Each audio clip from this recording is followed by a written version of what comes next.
I love that when we go live on YouTube, it tells me and it gives me the option to run away. Like, oh no, we're live, and to jump off immediately. By the way, Josh doesn't come on anymore.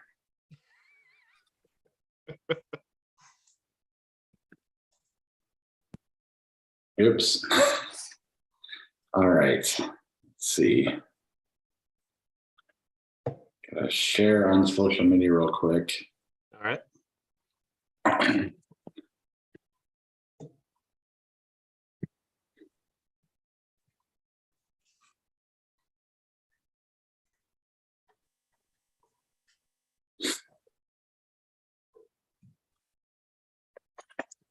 I watched the Bowie documentary again. I've watched it 4 times now.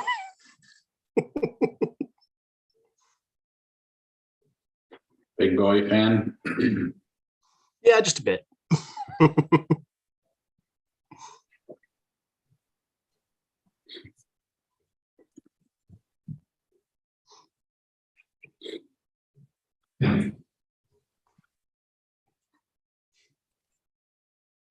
I planned on watching To Leslie yesterday, but I saw that I had Moon Age Daydream, so I'm like, I'm gonna watch that instead because I really want to see it again.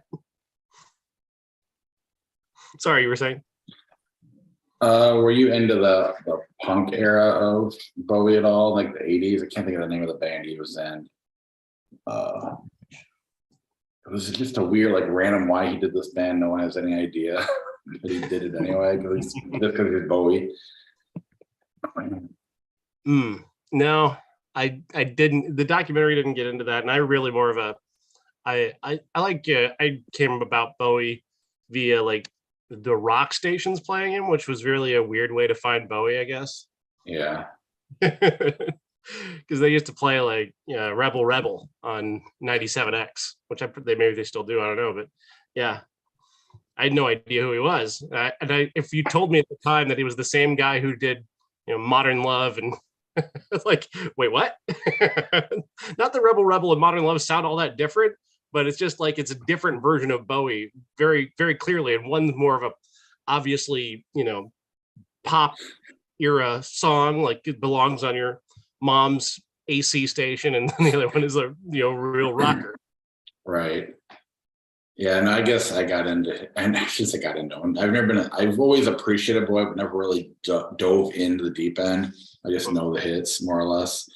But obviously, Dancing in the Streets was that video. I remember that first. Then kind of the stuff he did with Trent Reznor later on, and Heroes and all that stuff. But obviously, going back, and Rebel Rebel is an awesome song. Yeah. But all of this shit is, if nothing else, unique. What's this? We'll definitely need to do a Bowie record for the Patreon podcast. For sure. All right. So you want to lead the show off the Critics' Choice documentary? So it was sorry. Yeah, the documentary awards. Okay. Perfect. So it's just Halloween and To Leslie. Is that pretty much it? Yeah, pretty much. I mean, I could talk about that movie if you want me to, but I don't know if you want to see it or not. Who's in it? What's it about? It's the guy. You remember the movie Force Majeure? Yes. It's the same director, and it's got Woody Harrelson in a very big supporting role. The director of Force Majeure, not the Will Ferrell remake, but like the actual, the real one. Okay. Is it gonna be like on Netflix or something like that, or you have to go find it? I don't know where it's gonna be. Honestly, I don't know what channel it's gonna be part of, or I don't know when it's coming out. I know it's been out in minimum, not minimum, but like not regular release. Right, limited. Limited. That's the word I was looking for. I was gonna find it eventually. I love that movie, so I'd be interested in seeing it, but I guess it all depends on when it becomes available to us. It's interesting. you ready? All right. Welcome to the Everyone to Critic Movie Review Podcast. I'm your co-host Bob Zarrell. With me, as always, is professional film critic Sean Patrick. Visit us at IHateCritics.net, Everyone's a Critic Podcast.com, Facebook, Twitter, Instagram. Our handle is CriticsPod. You're listening to us where you listen to us. We're also on Apple Podcasts, Google Podcasts, Spotify, Stitcher, Alexa, wherever you want to hear us. We're probably there. If we're not somewhere, please let us know, and I'll do our best to get there. Right. We're also live on YouTube, usually Monday evenings between 5 Central and 10 Central. When we go live, we do post it on our social media. We have a Patreon, patreon.com/criticspod. It's the best way to help support us. We have several bonus episodes there. We have more planned. They're exclusive to Patreon, some of them. So if you want to hear those, they're more music based, but the occasional deep dive movie as well. And then TeePublic, if you want some of our merch, head to tpublic.com and search CriticsPod, or go to IHateCritics.net and click on the TeePublic link. All right, let's jump right into the show. You want to lead off with the Critics' Choice Documentary Awards? Yes, because I was part of the nominating committee for the Critics' Choice Documentary Awards, which the nominations were announced today. 7 nominations for a pretty amazing documentary called Fire of Love received the most nominations. This is from Nat Geo. It's actually, I believe it's available on Disney Plus now on their Nat Geo channel.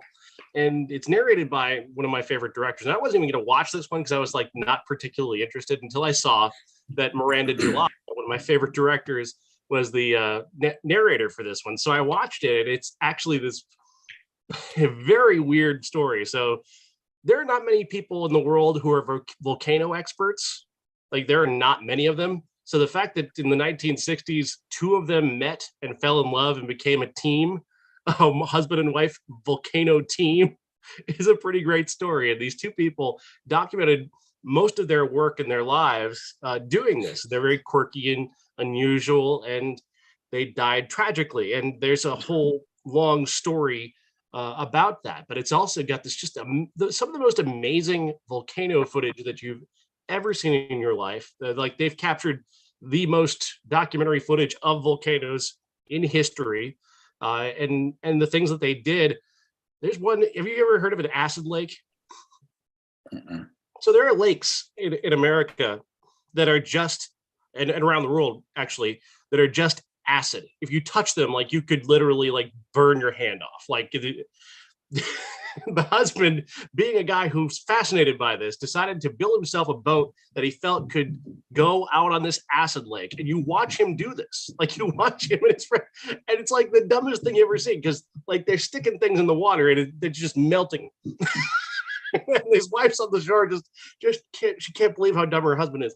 And that kind of thing, it's just weird and fascinating, the weird things that they did, getting within, tens of feet from active volcanoes. And you actually do, it's very educational as well. You learn a lot about like which volcanoes are dangerous and which ones aren't. Like, there's some that aren't dangerous just because the lava is flowing, and as long as you don't step into it, you're fine. Right. But if you see the gray smoke, run your ass off as far away as you can, because that one is incredibly dangerous. It's fascinating. It's such a strange, beautiful, fascinating story. And I'm so glad to see that it was the lead of the nominations, because I really wasn't sure. I thought for sure that the Judd Apatow, George Carlin documentary, which I thought was okay, was going to be the one. But turns out, no, it was Fire of Love, which is fantastic. It's the documentary that received the most nominations. It received a Best Documentary Feature nomination. It's not going to win for me. It's not getting my vote, because my favorite documentary, Moon Age Daydream, which is my number 2 movie of the year, is also nominated for Best Documentary. So I'm going to have to vote for that, because I love Moon Age Daydream, the David Bowie documentary directed by Brett Morgan. It was also nominated for Best Director, as well as Best Archival Footage, where it's up against the Beatles documentary, which is another one, which is pretty great. Didn't get nominated for Best Documentary Feature, that one, but a movie called Aftershock, which is available on Hulu. It's about the epidemic of Black mothers dying in childbirth and trying to figure out why that keeps happening. Why is it Black mothers that this keeps happening to? It happens to white mothers too, but predominantly when it comes to post-birth deaths, it's predominantly Black women, and nobody knows why. And this documentary gets to the heart of that in a very real way. Also nominated for Best Documentary is The Automat. The Automat is a very unusual documentary about a restaurant chain that basically they put the food in little windows, and you walked up and you pulled the food out of the window and you sat down and ate it. Unusual story. It's unusual, but they made a great documentary about it. Descendant is on Netflix. I've actually not seen that one yet, but I will now that it's been nominated for Best Documentary. Gabby Giffords Won't Back Down is all about the former congresswoman who was shot in the head and survived, and has since become an advocate against gun violence. Goodnight Oppie, which is available now on Amazon, is about the Mars probe that was left behind on Mars, and what they've tried to do to try and actually there's two of them, and they've tried to rouse it back to work just to see if they could get it to go again. Just because they haven't, one of them was just sitting there and was sitting there for many years. And fascinating documentary narrated by Angela Bassett, an amazing score for it, which also received a nomination. And pretty terrific. HBO documentary called The Janes, which I'm not sure is out yet, but it is all about the women who were the original Jane Does, the women who were helped to legalize abortion back when it was first legalized. And obviously that could not be more timely right now than ever. So definitely check that one out. Another one from HBO, Navalny, is about the man who has who's provided really the only in-country opposition to Vladimir Putin, a man who survived multiple assassination attempts and is still speaking out against Putin while staying in Russia, which is, wow, the balls on this guy. Pretty incredible. Then there's Sydney, which is all about Sidney Poitier. And that one is going to be, I think that one may be available now on Apple TV. And if you're fascinated by the life and career of Sidney Poitier, it's certainly one that you must check out. Yeah. All those sound interesting. So the Carlin one wasn't nominated for anything? It was nominated for Best Director for Apatow and his co-director, and it received a couple other nominations. I think it's good. It's like everything else Apatow does, it's fat. Yeah. It's just really fat. That long, yeah.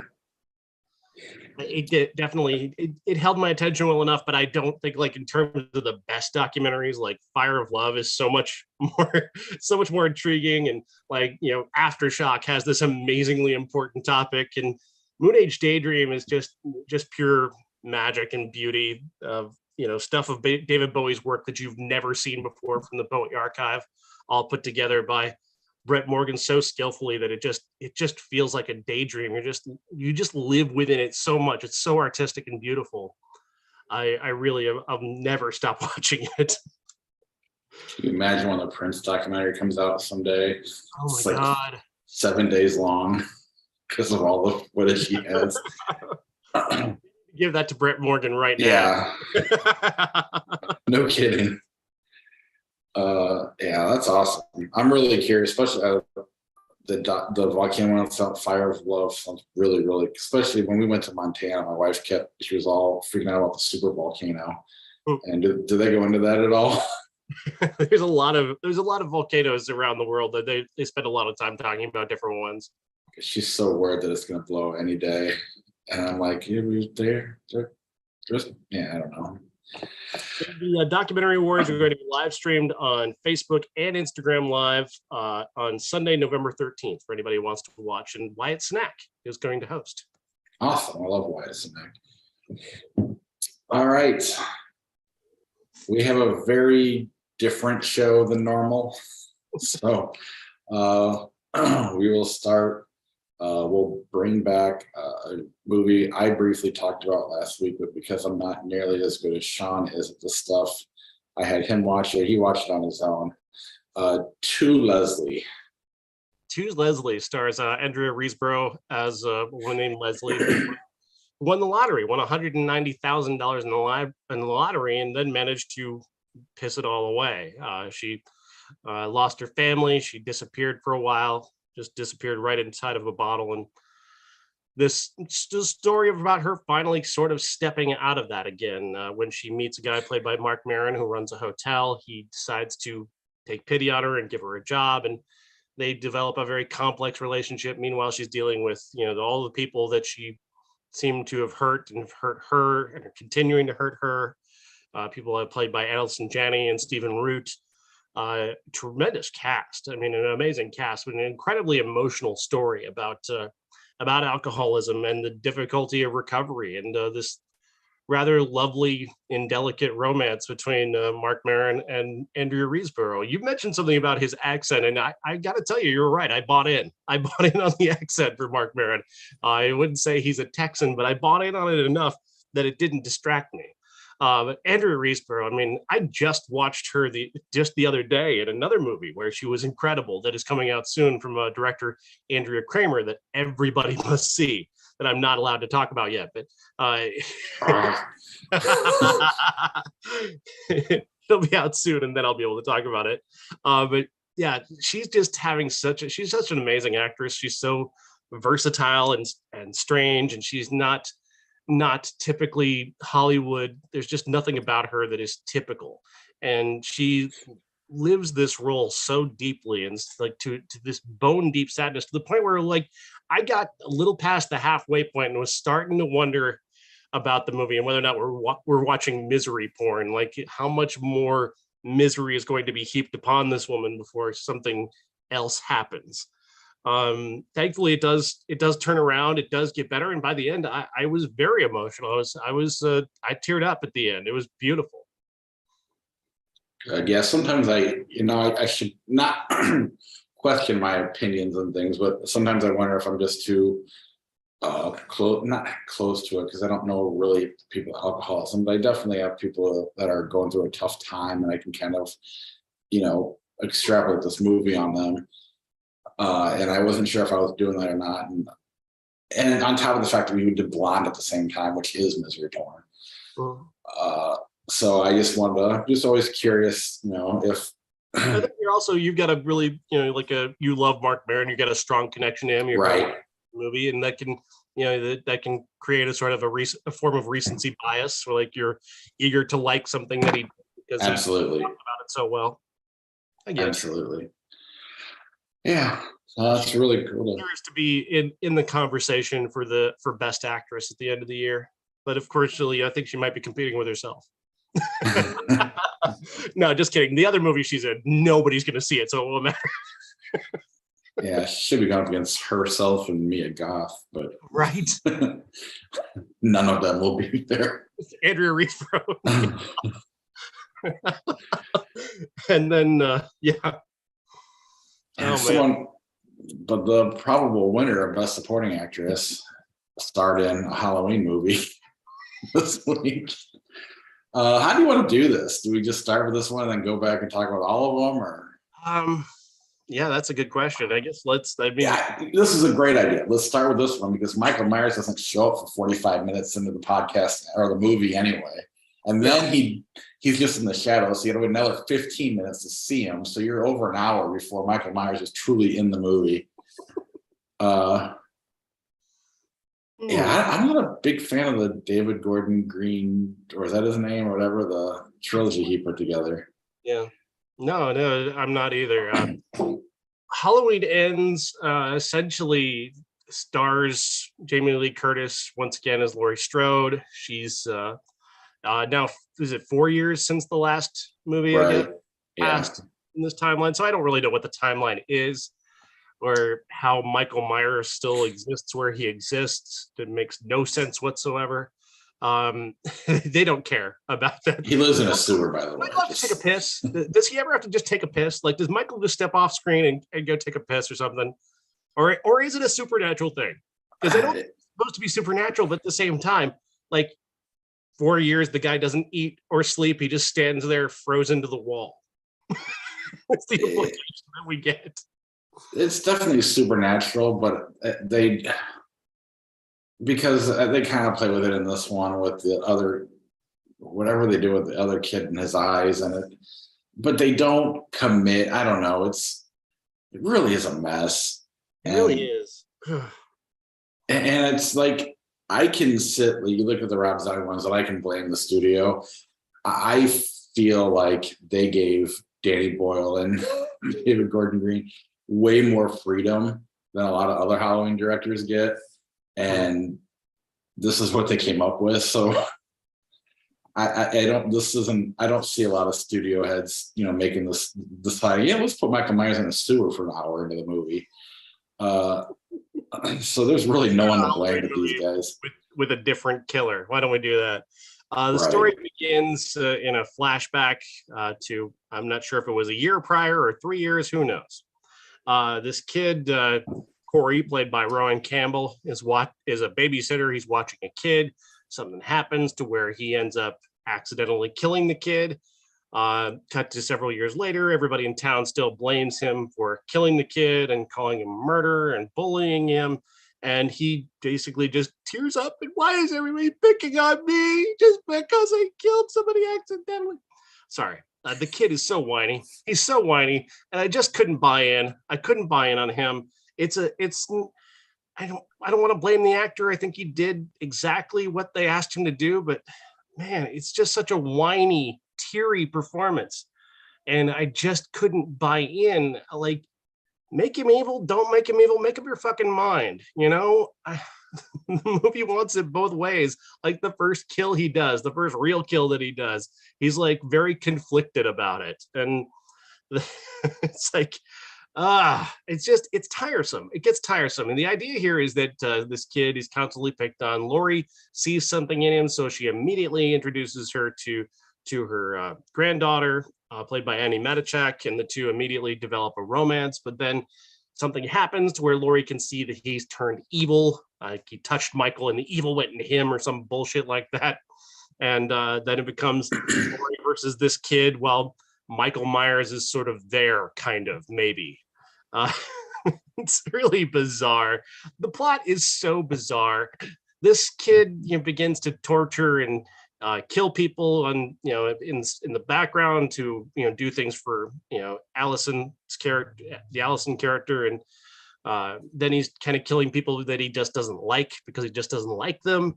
Then he turns on Michael and says Michael's just a guy in a mask, and then he tries to kill Laurie Strode. It ends up, spoiler alert, ends up killing himself to, I guess, like in a truly like right-wing fashion, just stick it to the libs. I'm gonna own myself to stick it to you. He sticks a knife in his own throat. Haha, I got you, Laurie. I'm fucking dead, but I win it.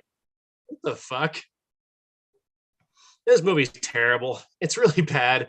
I've seen a lot of defenses of this movie as like people saying this is kind of the anthology version of Halloween that John Carpenter and Deborah Hill wanted when they wrote Halloween 3, that they wanted to turn into an anthology, and the idea here being that you're going to have Laurie and Michael as the connective tissue to the main Halloween universe, and this kid being sort of a tangential to that as another killer who makes it into a sort of Halloween anthology. But I just don't buy into it. I really don't. And then I'm the same guy who wrote about our connection to why people are connected to the Halloween movies. I do believe that I had a good theory on that.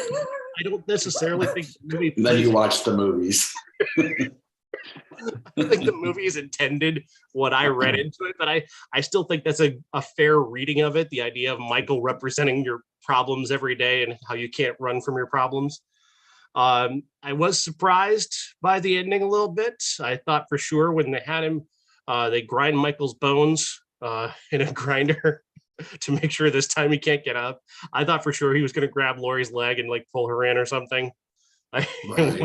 one last little fuck you to the whole universe, but they didn't do that. And congratulations for not doing that movie. But I love Jamie Lee Curtis, and I liked a couple of moments for her. There's this moment where she's, you think maybe Laurie Strode might be going to kill herself, and then it's all just a ruse to lure Corey into the room so she can pull a gun on him and tell him to go fuck himself.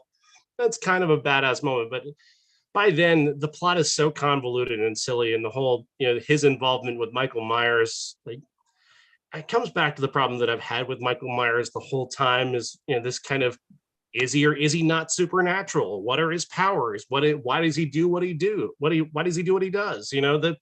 the thing that people bag Rob Zombie on, and I will too, because I don't think those movies are very good, is he tried to give Michael some kind of inner life explanation, like almost Right. like a Freudian explanation for why he does what he does. It didn't go well. It was a terrible idea. It was poorly executed, but he tried to do that. That was his way of making it different. Everybody else praises the other Halloween movies because Michael seems to have no motivation until it's, then we need a sequel. So we've got to give him motivation. And I I've never bought into this character. I don't buy into him as any kind of horror icon. I think this movie and really all of the Halloween movies boil down to a marketing campaign and a score. Yeah. I I'm really never was a huge Halloween fan, other than I do like the first one, but at the same time, I feel like you have to kind of put yourself into 1978 or whatever and realize that there really wasn't anything like it, but maybe Black Christmas before it, like that. And even Black Christmas was smaller. You never saw the bad guy. I mean, and clearly you go watch Texas Chainsaw Massacre. It's not a slasher movie. It is its own thing. They take it and turn it into, I mean, eventually turn it into this with Leatherface. But even Texas Chainsaw 2 was Toby Hooper being like, you want me to do what? I'm going to do this. So whether you love that movie or not, the full punk rock attitude of that movie is great. Yeah, I think I see why the first Halloween is decent. It's low budget. It's got that, independent spirit to it. An amazing score. I like the camera work. It is, it's basically a movie about the boogeyman, and you don't know if it's natural or human, and there's just, you never really know what's going on. And then you throw in the fact that nothing like this has really ever existed in this fashion. I get why it was scary at the time. Mm-hmm. After that, there's not a sequel I like. You can say what you want. I mean, it really is. It's like, I think the two Rob Zombie movies are 2 and 3, and that's not great. I mean, I think number one, Rob Zombie's number one is all studio thing. Well, you can't do that. You can do this, and he's trying to mash up together what he wants to do. Mm-hmm. Number 2 is actually a total clusterfuck unless you watch his director's cut, which there's no reason for you to ever waste your time doing that. God, no. I actually, to prep for this, I didn't want to sit through those movies, so I reread what I wrote about them when they came out, and then I watched this guy Phalis on YouTube review them and just poke holes and make fun of the whole thing, and that really just reminded me of everything about those movies. We'll get to those. One of the things that bothers me about Halloween Ends, and it really bothers me about a lot of the Halloween Michael Myers thing, is that this movie is so slack. Like, I never felt that moment of tension where my chest is tight and my breath catches, like I'm, oh man, I'm worried about what's going to happen next. I don't know what's going to happen here, because again, this movie makes that mistake of taking characters who aren't well established, putting them in danger, and you're just kind of, I don't really care if that person lives or dies. It's like the hospital staff members. Like, I don't want them to die, but I don't know them well enough or care about them enough to care either way. They're not characters. They're just meat bags meant to bleed for Michael Myers and Corey, and serial killer named Corey. Good fucking Christ. Sorry, it's just not. I'm sorry. Sorry to all the Corys in the world. I just don't see you as serial killers. I don't. It's not a serial killer name. Yeah, I guess not. Trying to think of all the Corys I know. I kind of picture a couple of them, like Jeffrey Dahmer type. Anyway, creeps, but I just don't see him as mass murderers. That's all. Creeps. You're right. But no, I just there's no great setup and payoff parts of these movies, and that's been the true of the entire run of this, most recent one, is that Green is so eager to get to like his little homages or the throwbacks to the other movies that he doesn't nearly do enough to establish any type of tension, suspense, excitement in that way. It all comes from the score And it all comes from, oh, there's Michael. Is he going to do something? No, he's just going to disappear. Well, it's all he never has the guts to go full Force Awakens. So it's never total fan service.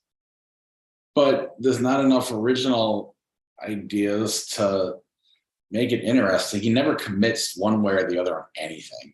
Uh-huh. So in the end, you end up not buying into a lot. There's definitely like the idea of this Corey character, becoming a serial killer based on what he went through, or even dealing with what he did in another movie that Michael Myers isn't in, and is made by a real director. I'd be interested in exploring something like that, but not in this movie. I mean, the whole time I'm watching that opening scene, I'm like, here's what I would do, and I'm not even the director, but here's what they're gonna do, and they kind of, I guess I didn't see him killing him the way he did, but still, I thought it was a total clusterfuck. I didn't think it was that cool. I didn't think it was that shocking. Just because I didn't see it coming doesn't mean it blew my mind, blew my breath away. It was almost just coincidentally his parents come home. It was just kind of, I don't know. And apparently they had all these written before they even made the first one. So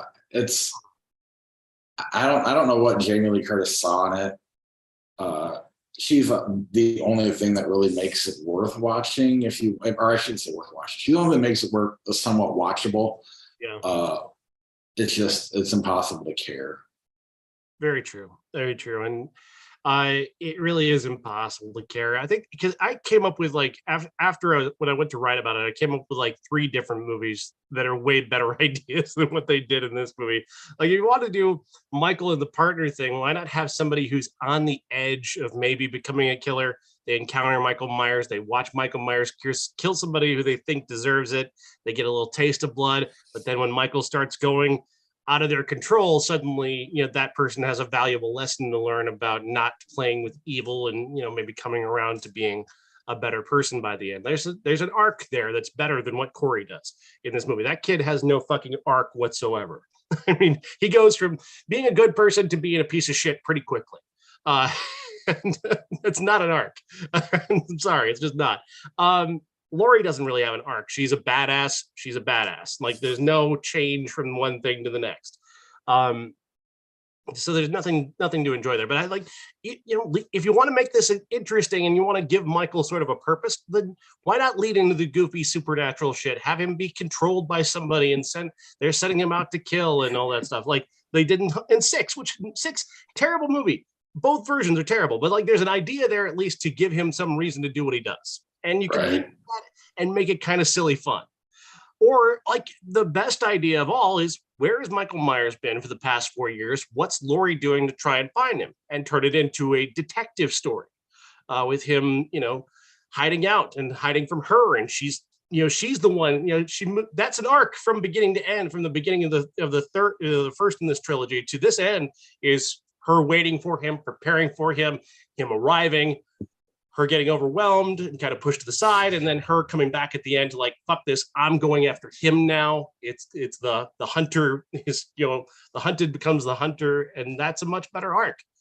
What has he been doing for these past 4 years? Is he still killing people? Is he, what's been happening to Michael Myers all this time?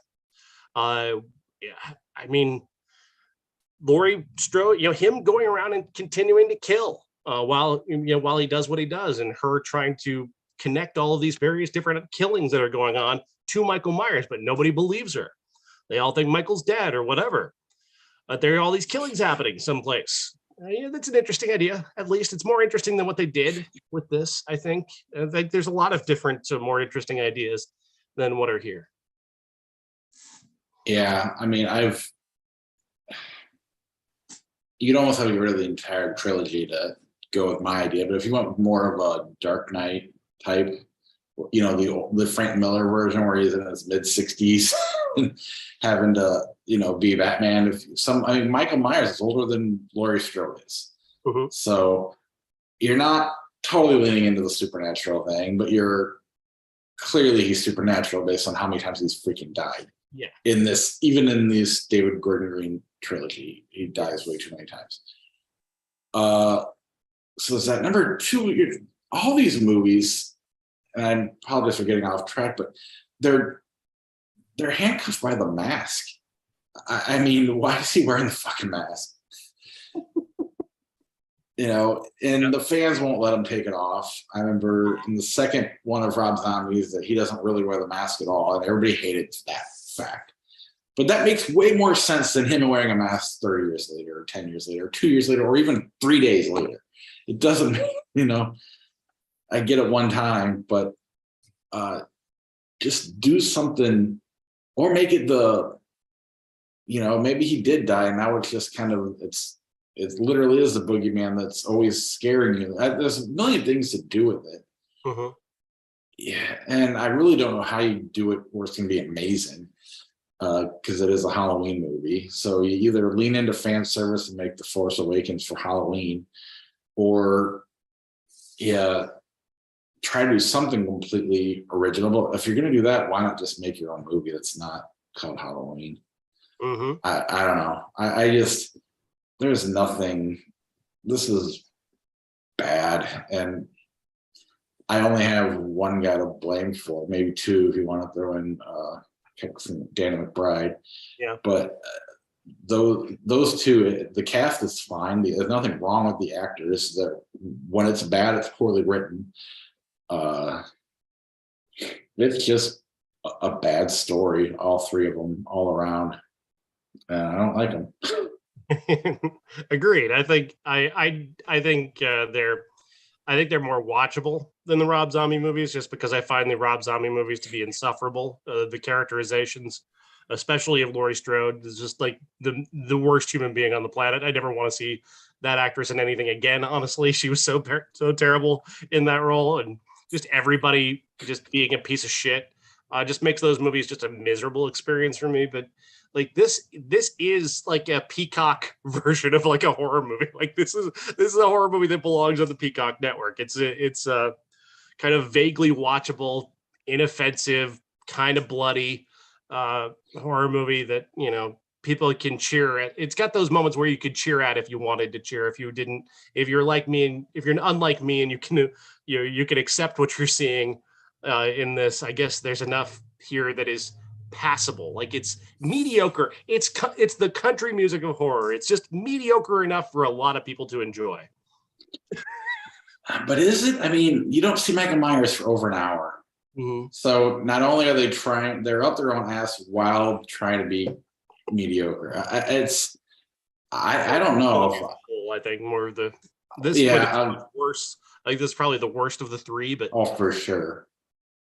I think they gradually get worse, but I don't think they've committed enough to fan service if you really wanted to. Which I suppose if you did that, Jamie Lee Curtis might not have come back. And I don't know what she saw in their scripts and their ideas, but she killed off Laurie Strode 20 years ago and then still came back. Yeah, I don't know. All right, what do you want to do next? How do you want to? Great question. What do you got next in your posters? Oh, you got the whole. I got a bunch of them. I mean, you kind of got to break them into sections. You got Halloween 1 and 2. Mm-hmm. You got 4, 5, and 6. You got H2O and the one she dies in. Mm-hmm. You got the Rob Zombie ones. You got Halloween 3, and then you got this trilogy. I don't know. In terms of the canon, Halloween jumps from the 1978 movie right to 2017. Right. As I understand it. Correct. They totally get rid of Halloween 2. Jamie Lee Curtis is not the sister of Michael Myers. I don't know. I mean, just the original Halloween. The thing that frustrates me about this is the idea that this is the movie that John Carpenter has to be known for, because realistically, this is a movie he made that is just sort of like it's like a practice round for him. He's like doing the things that are, it's just good enough as a director who's doing something maybe for the first time. He's he's doing some experimental stuff. He's having a little fun. He's making a very forgettable B movie for the most part. He's going to go on to make far better, far more original, far more interesting movies than this. And it frustrates me that people keep roping John Carpenter to this. Thankfully, he was smart enough to walk away after the first one, knowing that this was, as much as he's, contributed since then to try and make something more of it. I think he knew what he had in that first one was just kind of, this is my directorial practice round, because I don't think he puts a great deal of effort into the original Halloween. And he certainly doesn't care about whether or not it makes sense. He likes to, he is playing with form, but he doesn't care if it makes sense that a guy who's been in a mental institution since he was 10 can suddenly drive a car. Like, who taught the big murderous guy to go to, hey, Michael, you want to go for a drive? Let me teach you how to drive a car. Like, that doesn't, I know we're supposed to ignore that. I understand.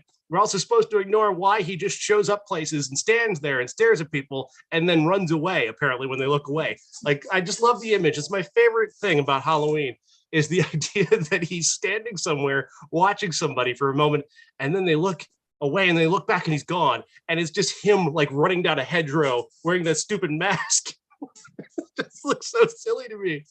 But that's the image that's the image I keep coming away from with Halloween, is just too many dumb questions. What, like, those people who say that he has no motivation for what he does, they're absolutely right. But at the same time, he has no motivation for what he does. It doesn't make any sense. Why does he steal his sister's grave marker? Why does he steal that and then put it in a house that is not his house? He puts it in just some random person's house over some random victim he has no connection to. Like, why? Why did he do this? Why does Michael Myers take so much time to pose his victims? Like, he kills a guy, stabs him to the wall, takes his body down, takes it up to another room, reposes it in a different place so somebody can find it later. Like, why does he do that? It frustrates me. This is for a guy who has nothing to say and has no personality, he's very ostentatious. Like, when you watch Halloween Kills, he takes the time in one scene where he kills like 3 people and then poses them on a merry-go-round with Halloween masks on. And it's like, where did he get the masks and why did he bother? Why did he bother to do that? What is driving this? I mean, I know he's a maniac, but at the same time, when you see him, he has no personality whatsoever. So what is it? He's a big personality in his own head, but he has no outward personality? It's bizarre to me.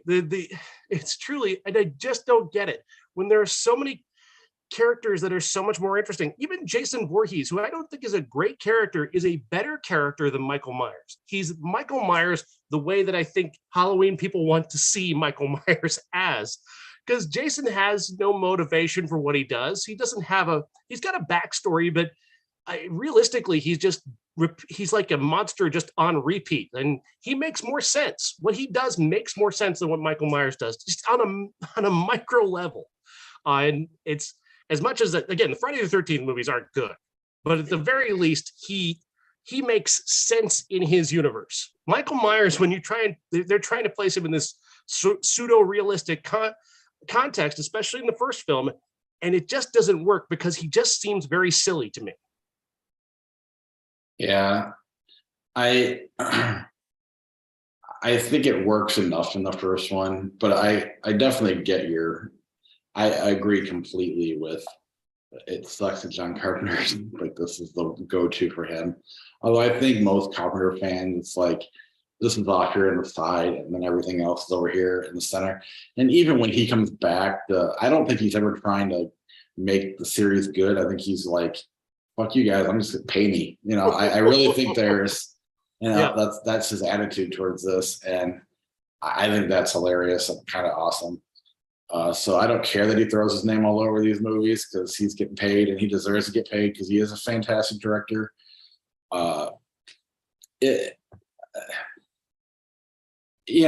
It's just, I don't think the character is that great. Jamie Lee Curtis goes on to be a big star. It's the first of its kind. It works on a certain level for me. Donald Pleasant is fine. None of it's great, but fools a lot of people into thinking this is a better movie than it is. I really do believe that because he is so committed. Like you cannot find an actor who is more committed to a very silly role and a very silly idea. But his commitment sells so much of this. Like we're going to talk about one of these movies where I think he's the reason why it's actually the best one of this group. And I know that's a weird opinion to have, but I have it, and we'll get to that. Yeah, I would argue George C. Scott Exorcist 3. Oh my god, I love that movie. And it's actually good. Yeah, I don't mind Halloween. I agree with you. I don't. It's far from his best. I do agree. I think he was trying. He had less money. It was just a different. I do feel like you can feel the independent spirit coming out in that movie. When it comes out, it turns into something that wasn't its intent. So it is an impossible movie to look at with a fresh pair of eyes. No matter how love it or hate it, no matter what you're doing, there's something. What it was and what it is are two different things, and we'll never be able to look at what it was ever. Nobody can. But and then they go to Halloween 2 to capitalize on it. Now, with this before or after Friday the 13th, which is a complete ripoff of. I don't know. I think Friday the 13th came first. Yeah. This is where we get into the part where, like, I think I want to credit, Carpenter. I think he had like you said, like an independent spirit, but everything after that is just pure commerce. Like every bit of it is just capitalizing on an IP. That's all it is for the rest of the way. Because clearly there is no, like, first of all, like everybody talks about the original Halloween, talks about how, Michael's interesting because he doesn't have a motivation. He's just this unending killer who just does what he does without, reason. And that's something that people admire about that movie. But then the second one, they don't buy into that. Like even the makers of the original Halloween didn't buy into the idea that he had no motivation, because they had to go and make Laurie Strode his sister, and now he's got a reason why he's after her and doing what he does. It's a very silly idea here, though, is that Michael keeps. It's the same night. He's shown up now he's continued to look for Laurie Strode at this hospital. He's killing a lot of random people and posing them in fun ways. First of all, why does a whirlpool have a super hot setting that can melt your skin off? Like, why would they have that? Why would you put that on your whirlpool? As an owner of a hot tub company, legally you could not. Why would you? Maybe it's because of this movie. I don't know.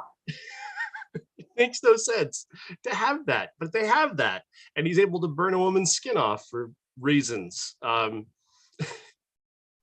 I really don't know. Like he goes on. He's like a GTA villain. He just kind of goes on these side quests where he's just like, okay, I'm going to kill this person, and there's somebody I can stab or shove their head into boiling hot water, or here's a person I can here's a nurse. I'm going to stick a thing in her and drain all of her blood onto the floor.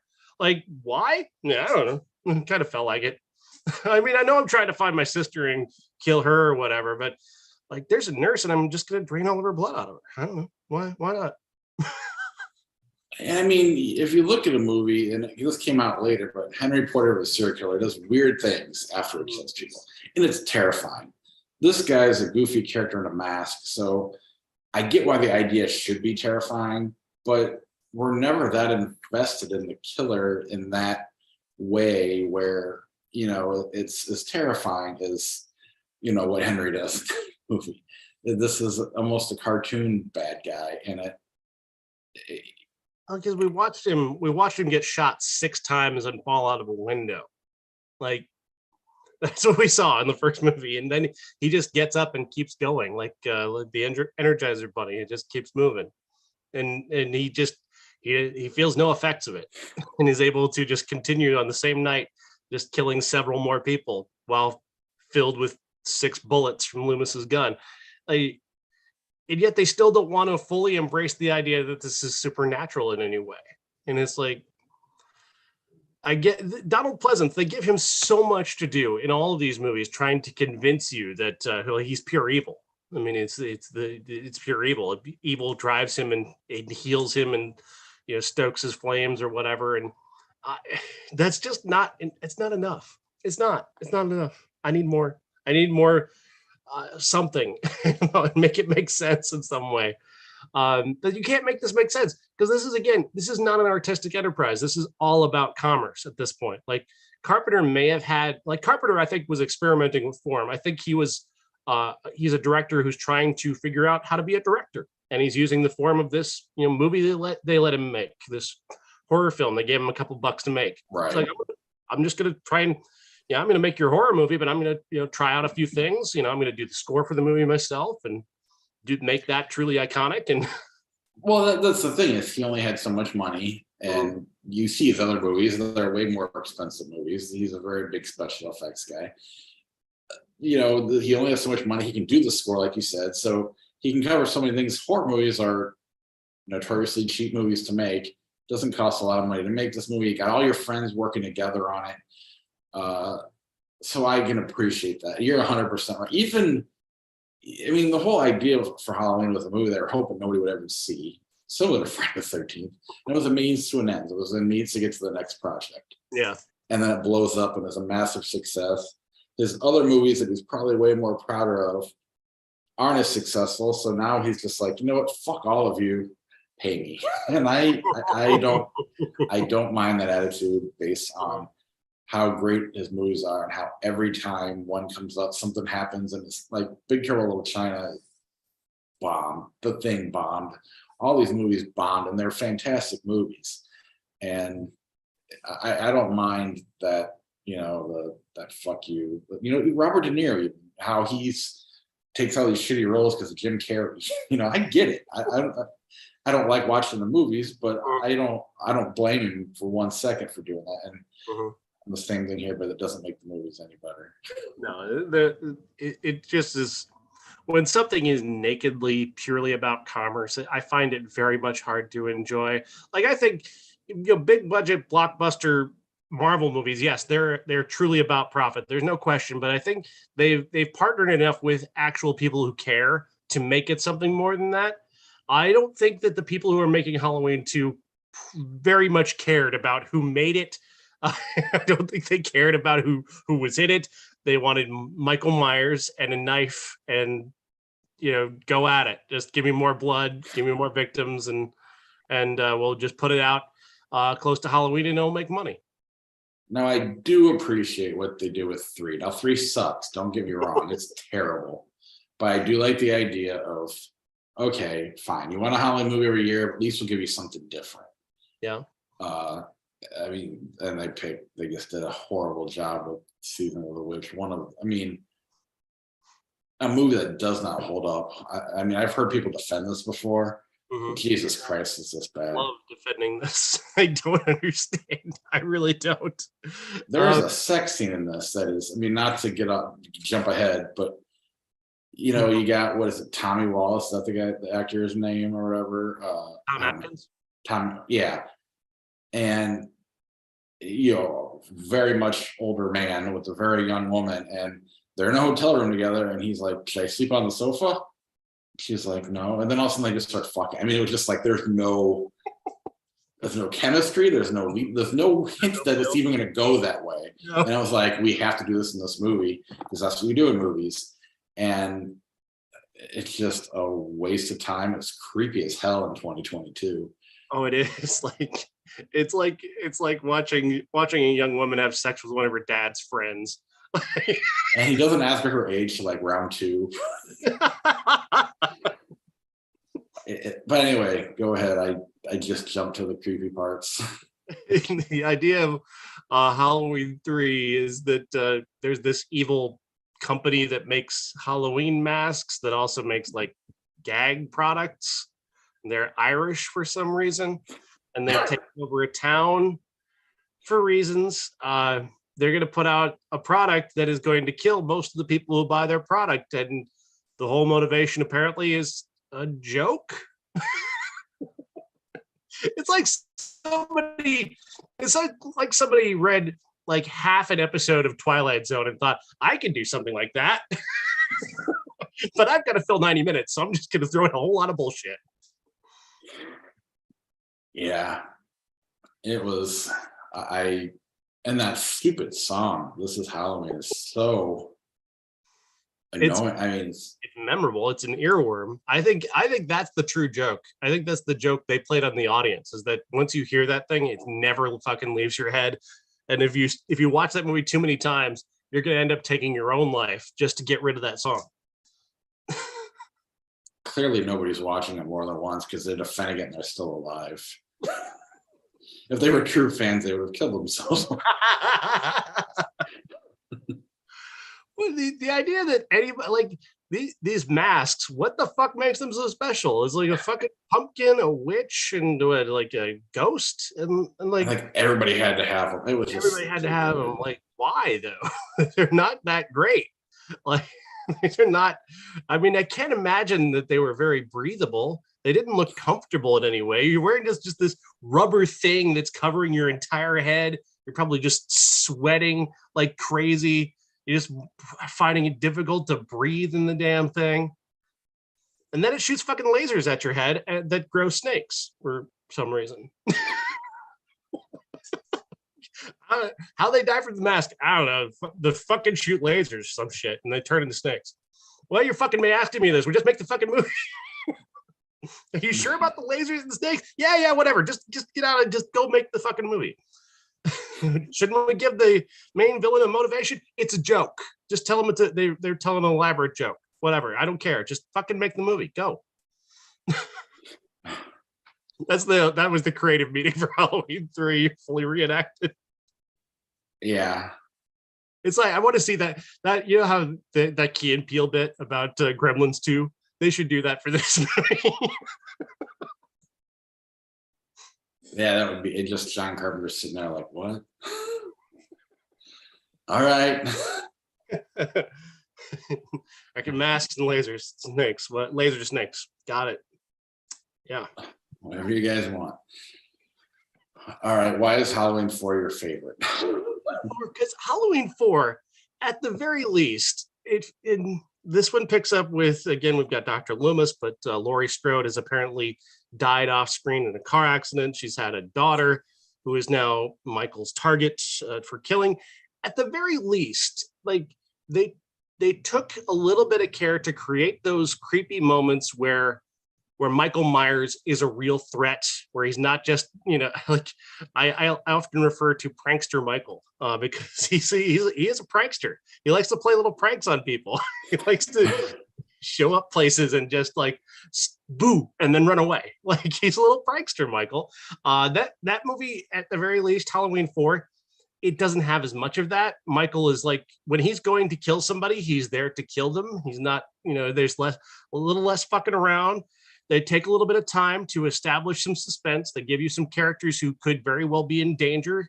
Even though they have main character powers, they could be still potentially die. And there's a little bit of tension here and there. There's a little bit of those moments in Halloween 4 where I was like, oh, like that, not necessarily breath catching, because it's not a very well directed movie, and they don't have a lot of things to work with. It's still so nakedly commercial that it still has that absence of soul. But at the very least, I thought the direction was a little bit more skillful and a little bit more thoughtful about creating actual tension in whether or not somebody is going to live or die. Specifically, there's a character who is the adopted older sister of Jamie Laurie Strode's daughter. And that character finds herself in peril a couple of times, where she's a character who's just expendable enough, but just like main character enough where it teeters like she could die in the movie. And I never once felt that Laurie Strode was ever in any actual danger in the first two movies. Like, never once. I never feared for her life one time. She had full main character powers from the very beginning.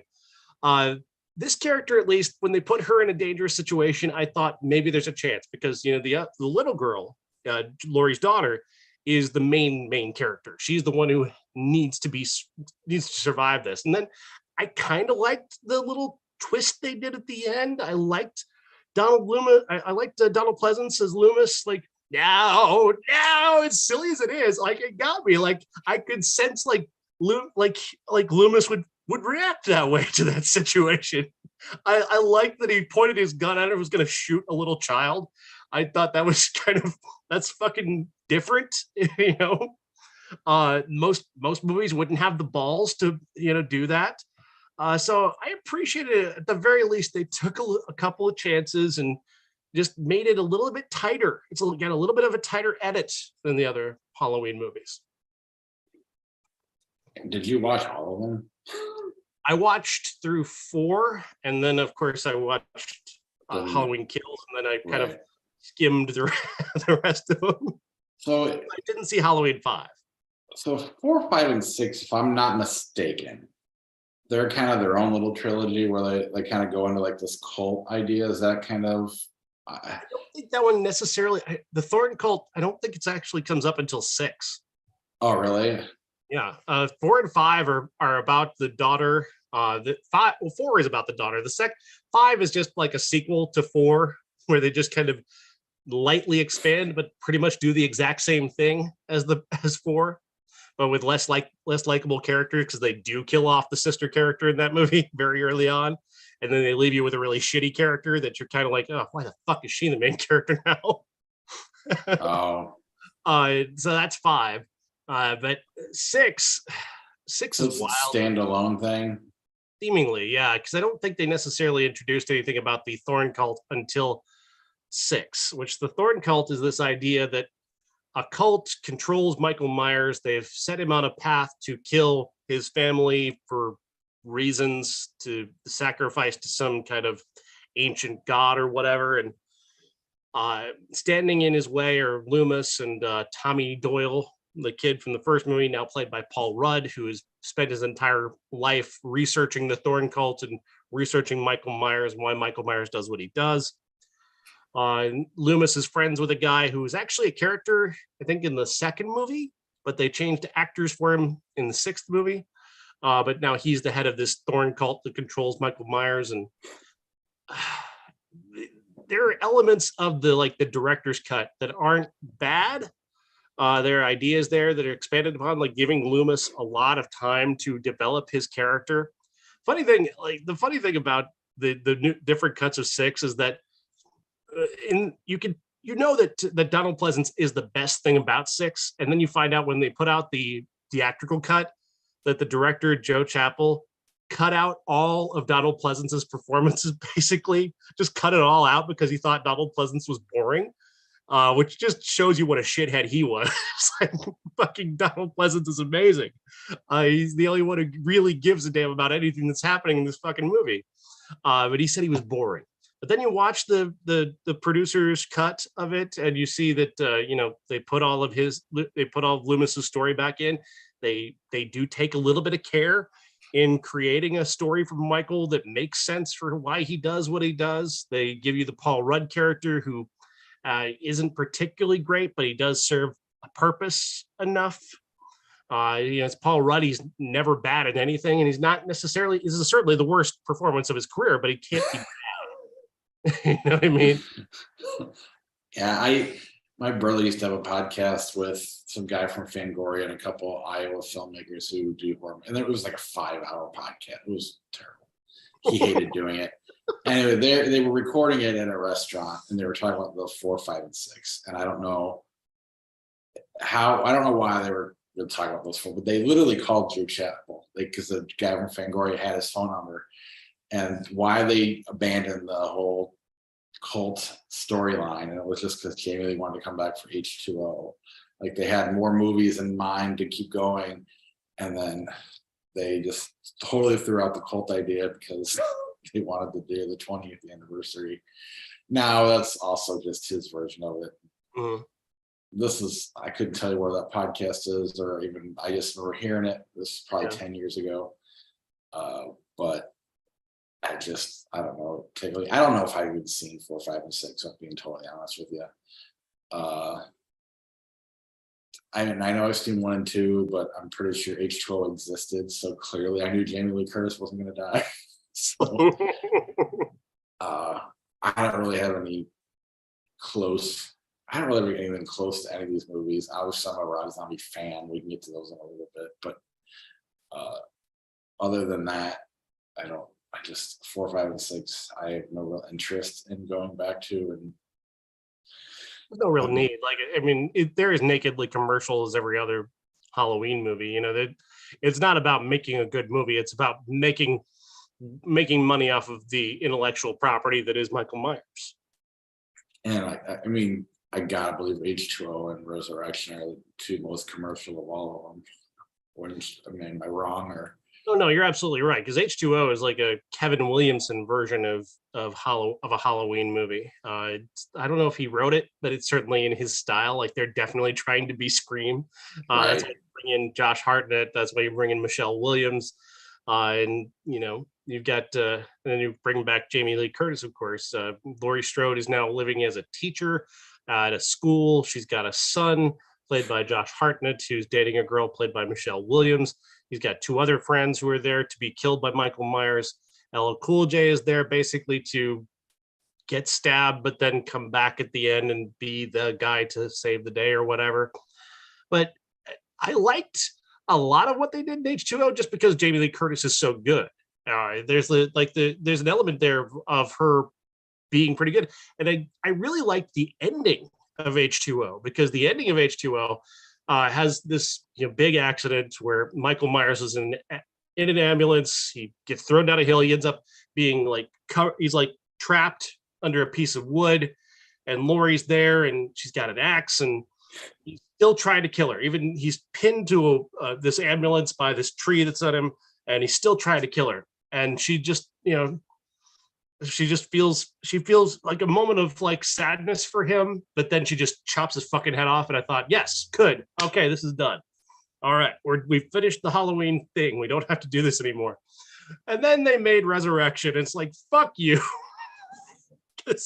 somehow, Magic Mike, once again, in a scene that was not in H2O, managed to kill the ambulance driver who still tries to kill Laurie Strode, even though he's not Michael Myers.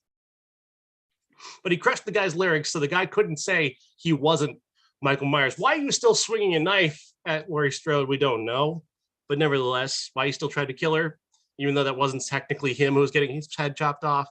I don't know. They needed to make another movie to make more money, so there it was. Well, H2O, they went full Force Awakens, and that's definitely fan service, entertaining, and trying to capitalize on Scream. Don't forget. And for sure.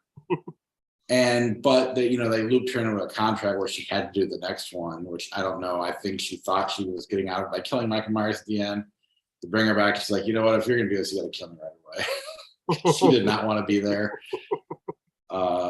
Very clear from her performance. It's very clear she doesn't want to be there. She makes no bones about it in those first 10 minutes of Resurrections. Is like, just get me the fuck out of here. I don't want to be in a scene with Busta Rhymes. Just finish me off right now. Right. Resurrection is unwatchable. Basically the setup is that once Laurie Strode is out of the way, Michael Myers is returning to his house to do whatever, I don't know, put his feet up, sit in his lazy boy, get old, whatever Michael Myers is going to do. When he arrives home, he finds that a reality show crew has moved into his house, and they brought in a bunch of teenagers to spend the Halloween night in the Myers house. Not a terrible premise, but terribly executed, I would say. Certainly, this is the kind of, I think you could make this horror movie and not have Michael Myers be the killer. You could do this. No shit. I'm sure this didn't start out as a Halloween script. I'm 99.9% certain that this was not initially a Halloween script. They made it a Halloween script and added the Laurie Strode bit at the start. Right. Busta Rhymes and Tyra Banks are the producers of this horror reality show. You've got a couple of recognizable actors who play the cannon fodder for Michael Myers to kill, including the kid from Rookie of the Year in American Pie, that guy, Thomas Ian Nicholas, who just gets done dirty in this movie. It's really terrible. It's just so bad.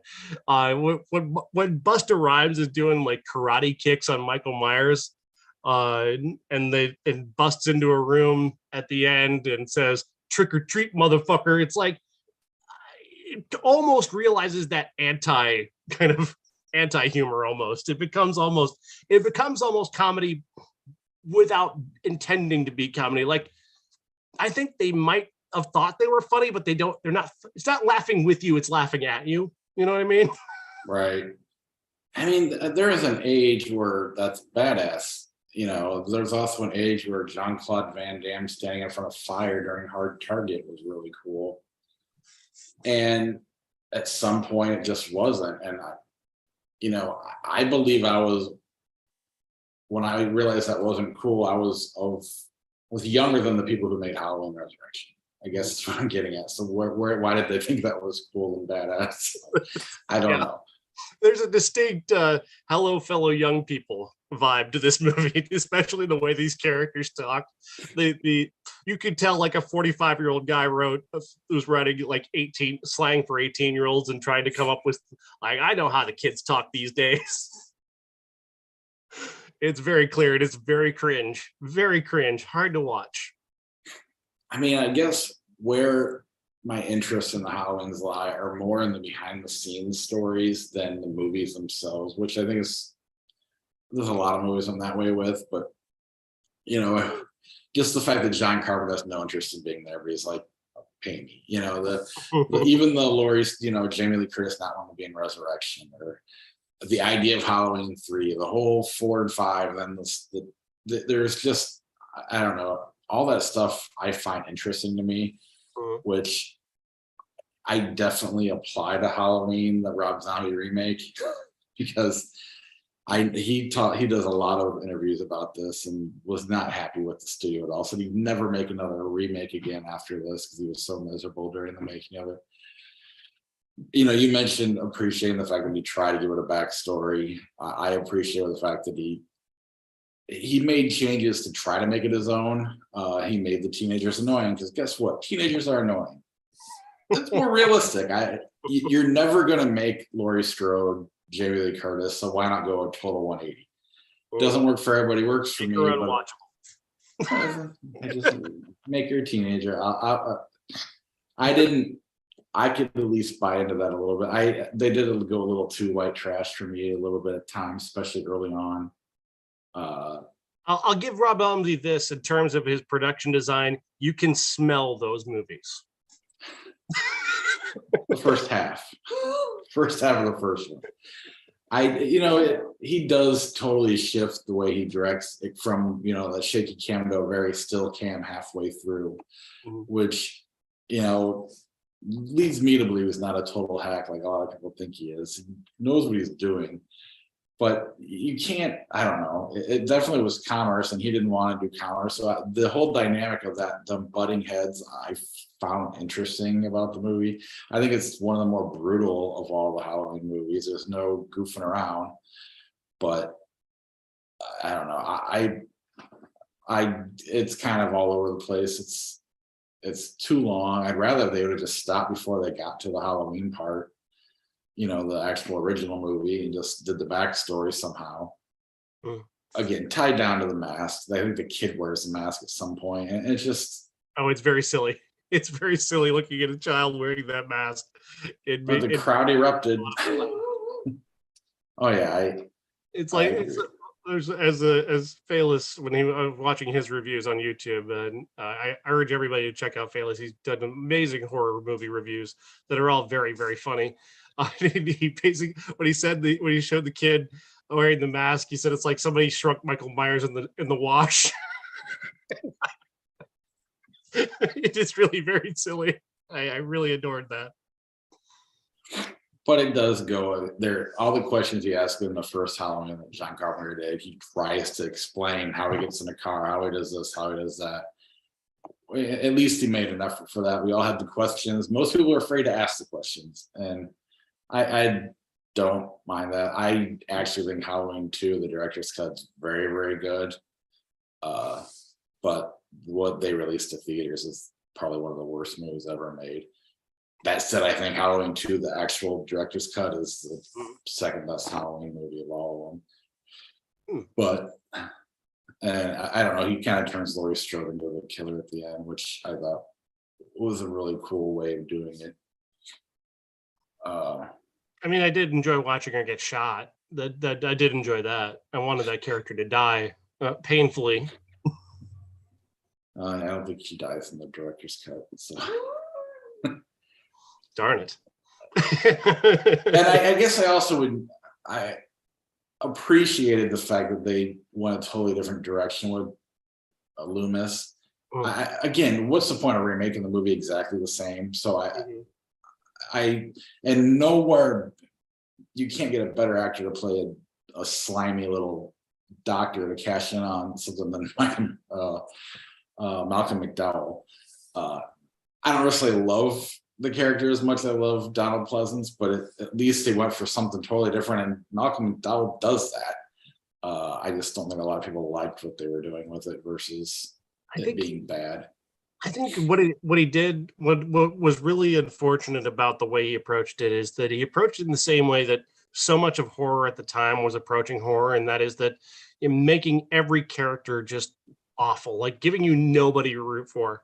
There's just no rooting interest. And if I don't have a character that I care about, that I want to see survive, I find it hard to enjoy these movies. Like The Hostel is the same way, where it's like they just create these miserable characters that you almost like, the whole point is just watching them die. I think one of the best horror movies create a situation where you have a character that you identify with, that you follow, that you root for, and maybe they don't go the way you think they are. Like Midsummer.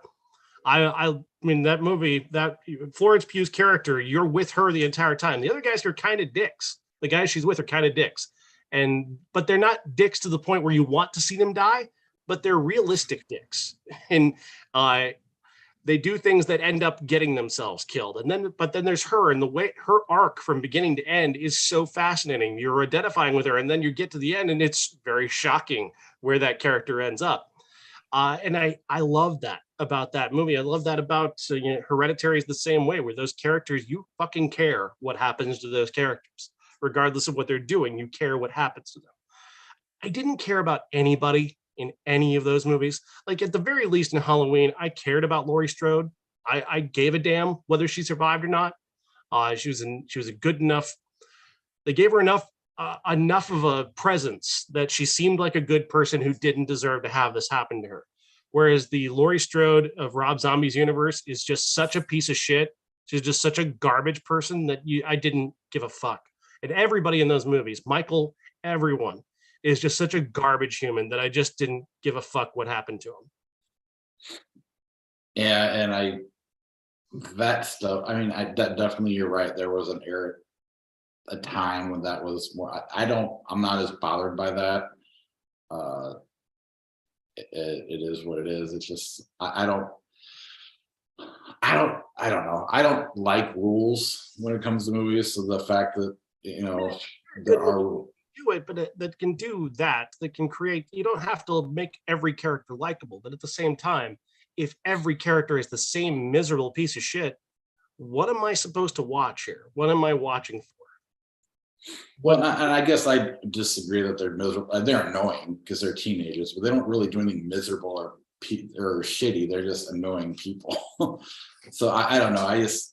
I like the attempt at realism better that lacks in other movies. Whether that's what I appreciate about it. I understand I'm bringing a bias to it. And I also can apologize for it because I know the studio was a pain in the ass making him do certain things he didn't want to do. And I don't know. That stuff doesn't bother me as much.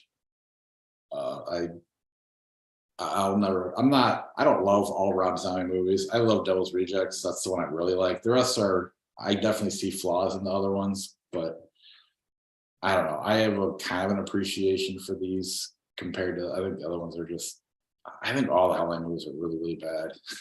And I think his are two of the better ones, but that's not saying much. I mean, Halloween 4 is not a good movie, but based on, we're definitely grading on a curve when it comes to these movies. And so I'll take 4 over the other ones because it's just tighter. The editing is a little bit tighter. The idea is a little bit tighter. There's some actual tension in this, there's a scene begins. They let the tension and suspense build as to what Michael's going to do. He does his thing.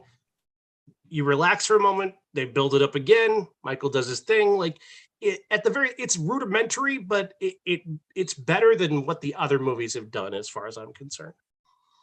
It's still terrible, but better. And H2O, I would say, even though I think it's kind of, I think it's a shitty, again, it's another 45-year-old trying to talk like teenagers and trying to it's clearly a cash in on Scream. I think it's more skillful than the other movies as well. Just the direction is a little bit better than the other ones. It's got a better budget, so it's got a better aesthetic.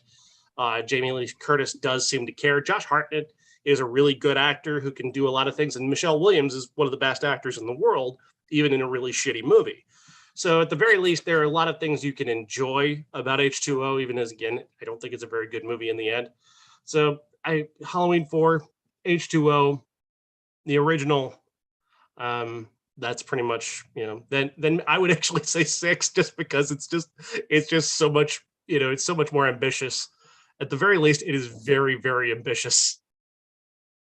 Yeah, I would go the original Halloween is the best. Rob Zombie's director's cut of part 2. I think it's the most ambitious of all of them. So much so that the studio fucked it up. They released it. And then after that, I don't really care. Yeah. I mean, like I said, none of these are good movies as far as like even H2O, there's so much money involved in that movie that it's hard for me to like that one. If you're grading on the curve, should be the lowest in a lot of ways because it's had more. They put more effort into that one. So, but again, I think H2O is my number 2 just because everything else is so very shitty. Oh, it's the most watchable. It's the Freddy and Jason of Halloween movies. Only not even that good. Freddy versus Jason is actually a really good. That's actually a tough one. Yeah, this is like the poor man's I Know What You Did Last Summer. Only it's Halloween. I didn't want to give it a Scream. Michael Myers to me doesn't belong in the canon. Honestly, he doesn't belong in the big canon. Everybody puts him up there with Jason and Freddy, and it's like he doesn't belong as far as I'm concerned. He's a marketing construct. He's a mask. Leatherface too. It's Freddy and Jason as far as I'm concerned. Yeah, I mean, if Freddy is the most original, well thought out character that that even in the sequels that are clearly cash-ins, at the very least, Krueger is entertaining, and Robert Englund is very entertaining. He finds nuances, he finds little beats to play, he makes it interesting, he makes it different. And even in the worst movies, he's still, again, Freddy is very entertaining. Jason Voorhees, at the very least, there's no characterization.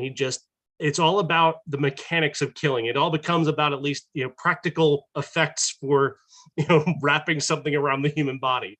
And from that perspective, as a horror fan, I can kind of admire the idea of like, what would happen if you wrap a chain around a guy's head and then he uses the axe to twist the chain? What would happen to the human head? Well, let's try it. Let's see. Tom, what do you got? Yeah, exactly. Yeah, I mean, Friday the 30th doesn't pretend to be something that's not. Halloween, that's the problem. And really the later Texas Chainsaw movies, they're trying to be something they're not, because and that's not, it just doesn't work. I don't know. No, I mean, you can't do Texas Chainsaw again. I mean, Toby made the definitive story he made the definition of that story. He even if he didn't even realize what he was doing, he made something that was so much beyond what it is. It's so much more than a slasher movie. It has so much depth and so much meaning.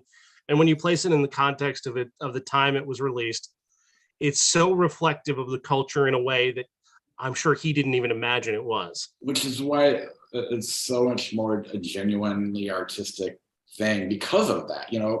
If you're trying too hard, stuff gets like Last House on the Left tried to do what Texas Chainsaw Massacre did on accident, and that's why one's so much better than the other. And Halloween, you got lucky with the low budget thing, and they wanted to make it something it wasn't, and it just kind of ruins John Carpenter's legacy. I don't want to say it ruins it, but he is so much bigger and better, has better ideas. The fact that that this overshadows They Live is just it's of great annoyance to me, because They Live, for all of its limitations, is a far better, far more memorable, far more ambitious movie than Halloween. But if you talk to any Carpenter fans, they're gonna throw out They Live, they're gonna throw out The Thing, throw out Escape from LA. They're gonna have all these other movies. Yeah. Their favorite Carpenter movie is something other than Halloween. It's the casual. You don't have to like it, but you have to admire that he came up with a very weird idea and executed everything that he thought he wanted to execute with it, as bizarre as it is. I love that movie. The same goes for what was the, oh gosh, we did another one.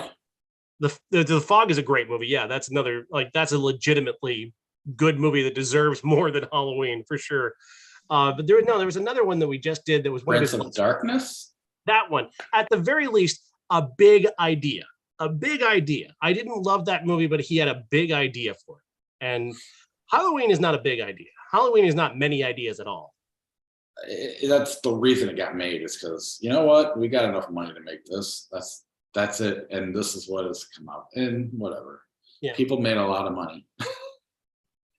And thank you for giving us Jamie Lee Curtis, because maybe we don't get everything everywhere all at once without her in it. And hopefully she gets the Oscar.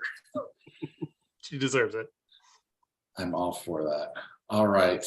Next week, we've got, let me get the old book out here. Black Adam, Ticket to Paradise, My Policeman. I was having some fun with Sean and he agreed. Abbott and Costello Meet Frankenstein. Sorry, I have another. Exactly what your motivation for that was, but here's my motivation. There is another podcast that I really like called Telling Steve Dave. They're doing a big Halloween episode, and they said you really need to see Abbott and Costello Meet Frankenstein to understand our episode, which is a weird thing to do.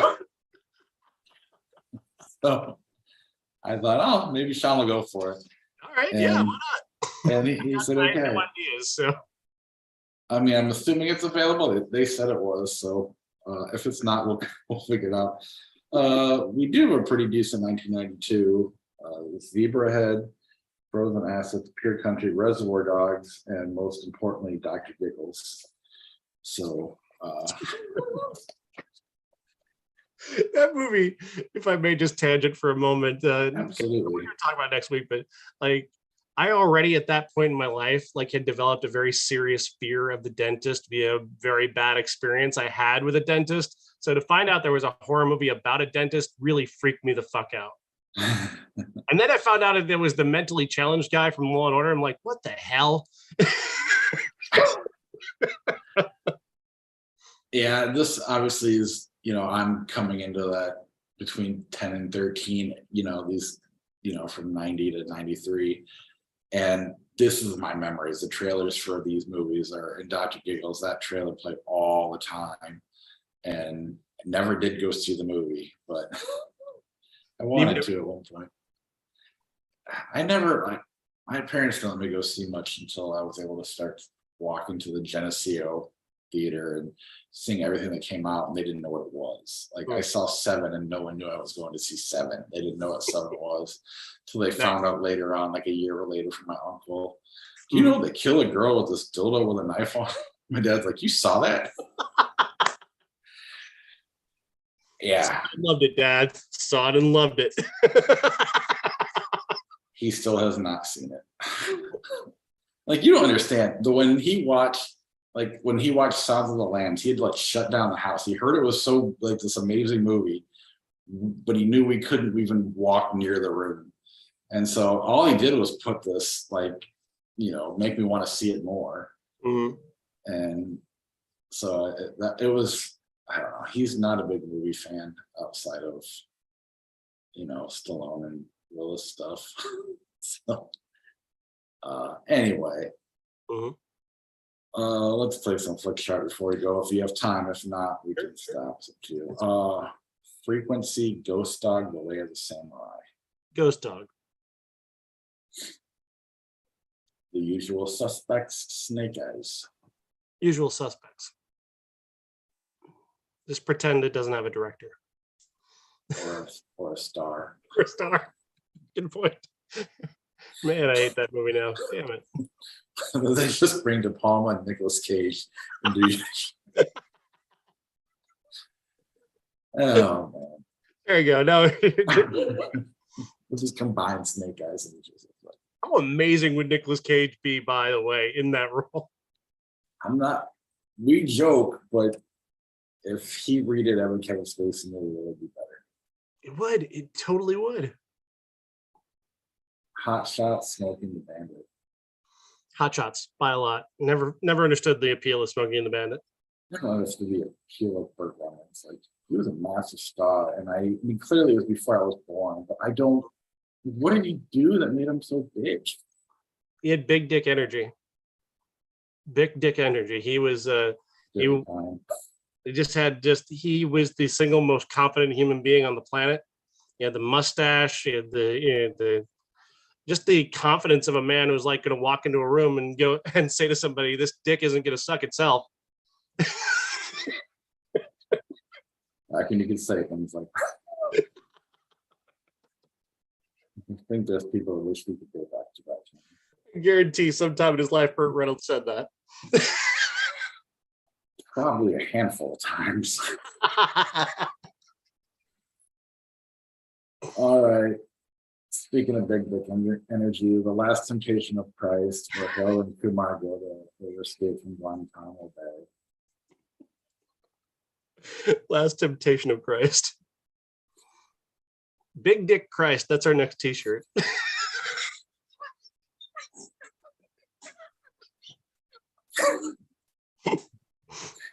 I'm so unaware of that. Jesus is surprisingly large penis. There's some gospel mega shit without Willem Dafoe on. All right, the Omen remake, Space Cowboys. Oh fuck, they're both garbage. I don't know. I could take a nap during Space Cowboys. Omen gets into the score gets a little loud and wakes you up a couple of times. I can agree with that. Let's go Space Cowboys. People versus Larry Flint, 7. Larry Flint's a good movie. 7 is 7. So yeah, absolutely. Then you throw on the fact that when I saw it and how I saw it, that experience is a tough one to top. The Adventures of Tintin, Easy A. Easy A, great movie.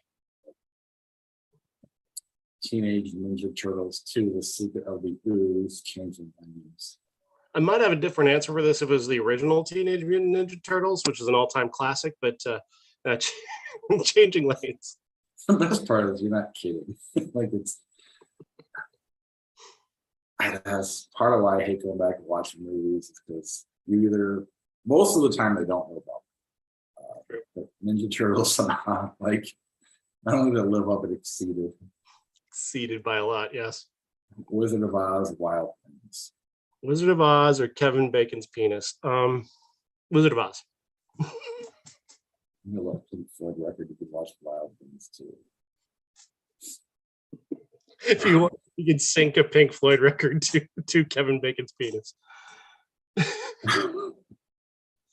Harry Potter and the Deathly Hallows Part 2, Harold and Kumar go to White Castle. Harry Potter. Of course, I love Harold and Kumar, but yeah, Harry Potter for me. Joe Dirt, Jaws 2. I think even the shittiest Jaws movie I'd rather watch than fucking Joe Dirt. Yeah. The shittiest Jaws movie at the very least is funny. Right. Joe Dirt's never funny. It's just fucking miserable. Jumanji, Welcome to the Jungle, The Aristocrats. The Aristocrats. You know what? Yeah, listening to comedians talk about that joke is very entertaining. Yeah, I used to go to bed just kind of rewatching that, because you can start it anywhere you want in the middle of that thing. It's great. I didn't even know that thing existed. Yeah. Gravely does with it. It's fantastic. And then you- hearing people tell Gilbert Gottfried stories, Yeah. the greatest version of the Aristocrats ever. Have you watched? You remember the Dark Side of the Ring documentary on Vice? I think we did a whole season where we reviewed every episode one time. Yeah. But now there's the Dark Side of Comedy, but I don't know if it's the same directors, but it's the same idea. So they've done like Chris Farley and Richard Pryor and Roseanne Barr and Greg Giraldo and Dustin Diamond. If you get a chance, I'm curious your opinion of it. I don't even know if it's free or what it's at. It's on Vice. I think I'm watching it. But I'm just curious if they're any good or not. I can't tell if it's the fact that I'm interested in the comedian or if the fact that it's good. Similar to the Judd Apatow, George Carlin thing. I love Carlin, but I feel like it's not really that great of a documentary. Yeah, I mean, I've heard the Farley story told so many times. I'm just not sure what new anybody could bring to that. Yeah, that one's the least interesting. And it's all, and now that I think about it, it's kind of like the cast of Mad TV, so they got to do for all these things. Maybe it's not that good. All right, Stuart Little, John Carter.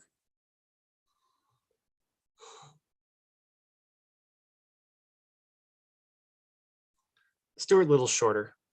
Yeah, Literally and figuratively. Unstoppable, the Great Muppet Keeper.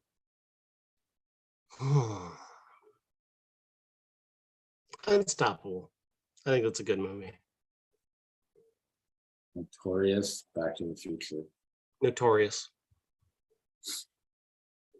Nothing against Back to the Future, but don't put it in something like Notorious. Have we done Notorious ever? We should. Yeah. If we haven't, we should. I own it. I don't think I've seen that one. Lara Croft, Tomb Raider, The Cradle of Life, Rent, 2005. My God. It's just weird. It's like two decent movies and then two shitty movies. Like all night long. That's what it's been. I mean, I can't even Tomb Raider. And Angelina Jolie is very pretty. I haven't seen it. Not that I didn't isn't just she's also not singing really stupid songs. So. And then here we go again. Spider-Man into the Spider-Verse. Cool Hand Luke. I think we might have us flipping for this one. Spider-Verse. I love that movie. I really like Cool Hand Luke too. Spider-Man. Children of Men, both. I guess Children of Men. I don't want to watch either of them again. Yeah. I've never heard of Unarmed Verses before. All right, last one. Bounty Hunter, Cowboys, Aliens. Cowboys versus Aliens is. I have to pick it just because the bounty hunter is so fucking miserable. It's just such a terrible piece of shit. I was doing I'm doing the blog thing, where I'm putting up all my old movie reviews, shotintomovies.blogspot.com for people who are interested. And the run that Jennifer Aniston was on, making the worst movie of every year, is something that someone, perhaps me, should write a book about. Because, I mean, never before has an actor so appealing had a run of movies that were so immensely unwatchable. Like there's that one and Management and Love Happens. There's several other ones that are just not just bad, but worst of any year bad. And when the best movie of her run is The Breakup, that should tell you just how awful her run was, because The Breakup is not a good movie. It is funny though, because it seems like that movie, Gerard Butler took the torch and then he made the next 4 or 5 worst movies of the year after that. Yeah. He got the thorn curse from her. That is hilarious. All right, that is our show. Come back next week for The Rock. For The Rock and Abbott and Costello. All right, see you next week. Rock meets Abbott and Costello is a movie that should have been made. Just saying.